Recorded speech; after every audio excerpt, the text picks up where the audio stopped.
Wars can be fought forever, Donald Trump declares, boasting of virtually unlimited US munitions as strikes pound Iran and data centers burn in the Gulf. British jets scramble Russian tech surfaces in Iranian drones.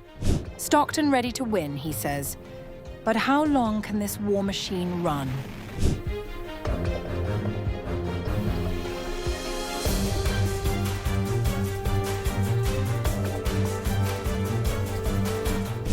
US President Donald Trump said on March 3rd that the United States maintains extensive munitions reserves across key categories, asserting the country is positioned to sustain prolonged conflict with Iran if necessary.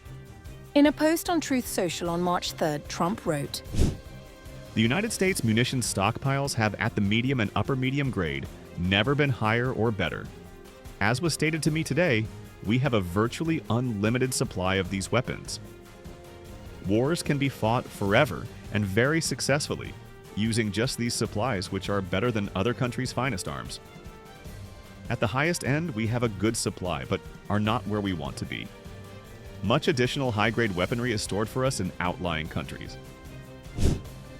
In the same post, Trump criticized his predecessor's handling of advanced weapons transfers, writing, "Sleepy Joe Biden spent all of his time and our country's money giving everything to P.T. Barnum Zelensky of Ukraine, hundreds of billions of dollars worth. And while he gave so much of the super high-end away, free, he didn't bother to replace it. Fortunately, I rebuilt the military in my first term and continue to do so. The United States is stocked and ready to win. Big." The remarks come amid renewed military tensions with Iran and debate in Washington over long-term defense readiness. On March 3rd, the official X account of United States Central Command posted an operational update stating, U.S. forces have destroyed Islamic Revolutionary Guard Corps command and control facilities, Iranian air defense capabilities, missile and drone launch sites, and military airfields during sustained operations. We will continue to take decisive action against imminent threats posed by the Iranian regime. Separately, Amazon Web Services confirmed infrastructure damage in the Gulf. In a website update, AWS said 3 data centers were affected by drone strikes, including 2 directly hit in the United Arab Emirates and another damaged in Bahrain. AWS representative in an official statement said, "These strikes have caused structural damage, disrupted power delivery to our infrastructure, and in some cases required fire suppression activities that resulted in additional water damage." The company added that service restoration is ongoing, but warned recovery could be prolonged due to the scale of physical damage. In Europe, the United Kingdom reiterated it is not formally at war despite escalating regional fallout. After an Iranian-made drone struck RAF Akrotiri in Cyprus, Prime Minister Keir Starmer told lawmakers in the House of Commons on Monday, the UK is not joining the US and Israeli offensive strikes. "We all remember the mistakes of Iraq, and we have learned those lessons. Any UK actions must always have a lawful basis and a viable, thought-through plan." Britain says its bases can't be used for attacks on political and economic targets in Iran. UK Middle East Minister Hamish Falconer stressed that the UK is not at war. Sirens sounded again at RAF Akrotiri on Monday, and British Typhoon and F-35 warplanes were scrambled. Meanwhile, David Albright of the Institute for Science and International Security said evidence from a downed Iranian drone over Cyprus indicates possible Russian upgrades. Writing on X, he stated, "Evidence of a reversed Shahed transfer from Russia to Iran, as long suspected to be occurring. Iran sold the Shahed drone to Russia. Now Russian innovations have reportedly shown up in an Iranian drone fired at Cyprus." According to the expert, this system is used in the surveillance drones that Russia is using against Ukraine.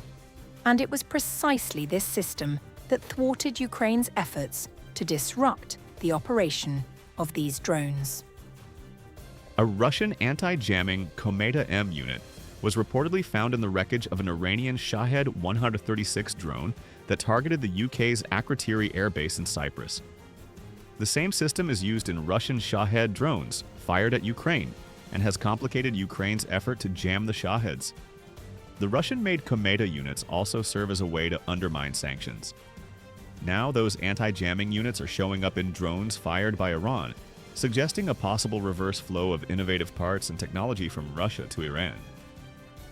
The developments signal a widening conflict footprint, with strategic, technological, and geopolitical ramifications extending well beyond the Gulf.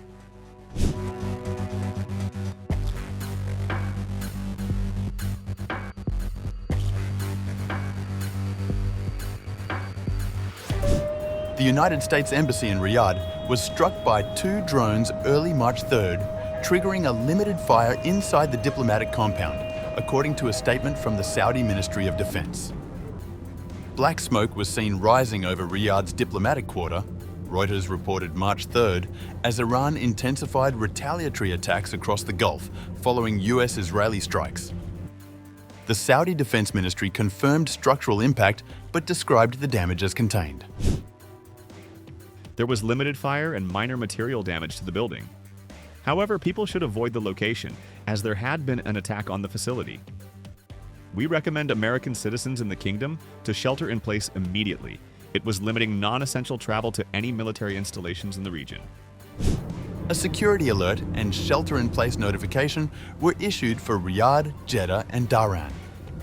3 witnesses told Reuters a loud blast was heard and flames were visible, though officials said the fire was small. 2 sources familiar with the matter said the embassy building was empty and no casualties were reported. A source close to the Saudi military told AFP that air defenses intercepted additional threats. Air defenses had intercepted 4 drones targeting Riyadh's diplomatic quarter in the attack. The Defense Ministry also confirmed that it has intercepted and destroyed 8 drones near Riyadh and Al-Kharj. Separately, the US Embassy in Saudi Arabia issued its own advisory to American citizens. We recommend American citizens in the kingdom to shelter in place immediately and avoid the embassy until further notice due to an attack on the facility. The US mission to Saudi Arabia continues to monitor the regional situation. The strike comes amid a wider Iranian missile and drone campaign across the Gulf. According to United States Central Command, Iran has launched at least 390 missiles and 830 drones, targeting more than a dozen locations, including civilian infrastructure. The first US service members killed in the conflict died Sunday in a direct Iranian strike on a makeshift operations center at Shuaibah port in Kuwait. CNN reported March 3rd, citing a source familiar with the matter.